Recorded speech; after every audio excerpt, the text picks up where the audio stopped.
Hello बच्चों, तो चलिए इस प्रश्न को पढ़ते हैं। 1+3 आयोटा बट्टा 1-2 आयोटा को ध्रुवीय रूप में परिवर्तित कीजिए। तो यहाँ पर देखो, हमें ध्रुवीय रूप में परिवर्तित करना है। ठीक है, तो प्रश्न में आगे बढ़ने से पहले इस प्रश्न से संबंधित जो मुख्य अवधारणा है उसकी हम चर्चा कर लेते हैं। तो देखो, मुख्य अवधारणा देखो क्या हो जाएगी। ध्रुवीय रूप क्या होता है? देखो, सम्मिश्र संख्या का ध्रुवीय रूप इस प्रकार का होता है। ध्रुवीय रूप देखो क्या होता है। आर गुणा में कॉस थीटा प्लस में आयोटा साइन थीटा। ठीक है, जहां पे आर क्या होता है? मापांक होता है सम्मिश्र संख्या का, यानी कि मापांक किस प्रकार लिखते हैं हम? वर्गमूल ए स्क्वायर प्लस बी स्क्वायर करके। ठीक है, और थीटा क्या होता है? कोणांक होता है।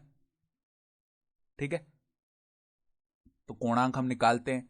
तो पहले देखो, हम इसे क्या करते हैं, हम इसे रूप में लेके आते हैं ए प्लस आयोटा बी के रूप में, फिर लिखेंगे। तो 1+3 आयोटा बट्टा में क्या है? 1-2 आयोटा।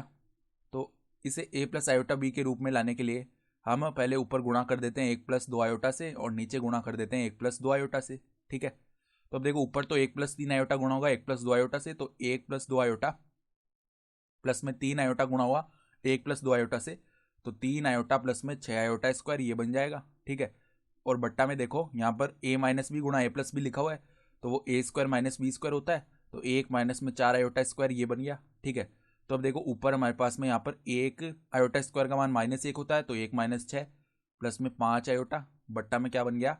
बट्टा में देखो, आयोटा स्क्वायर का मान -1 होता है, तो 1+4 यानी कि नीचे 5 बन जाएगा। तो ये क्या बन गया? देखो, 1 - 6 -5 होता है, और -5/5 -1 हो गया।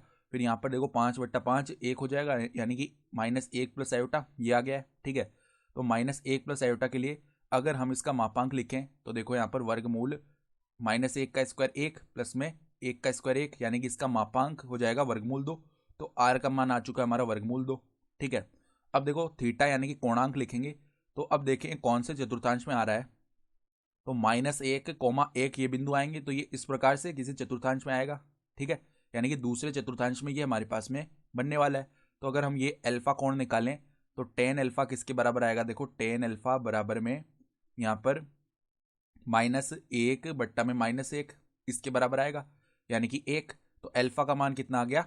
अल्फा का मान π/4 आएगा, यानी कि ये अल्फा कोण π/4 है। और हम थीटा कहाँ से मापते हैं? यहाँ से मापते हैं, ये वाला कोण थीटा आता है।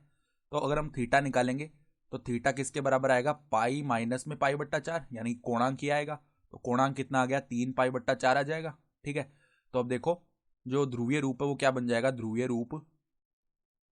ध्रुवीय रूप बराबर में देखो, जो मापांक है वो कितना है? वर्गमूल 2। तो वर्गमूल 2 गुणा में कोस थीटा, यानी कि कोस 3π/4 प्लस में आयोटा साइन थीटा, यानी कि साइन 3π/4, ये आ गया। और यही हमारा क्या हो जाएगा? ध्रुवीय रूप हो जाएगा। तो यही हमारा उत्तर आ गया।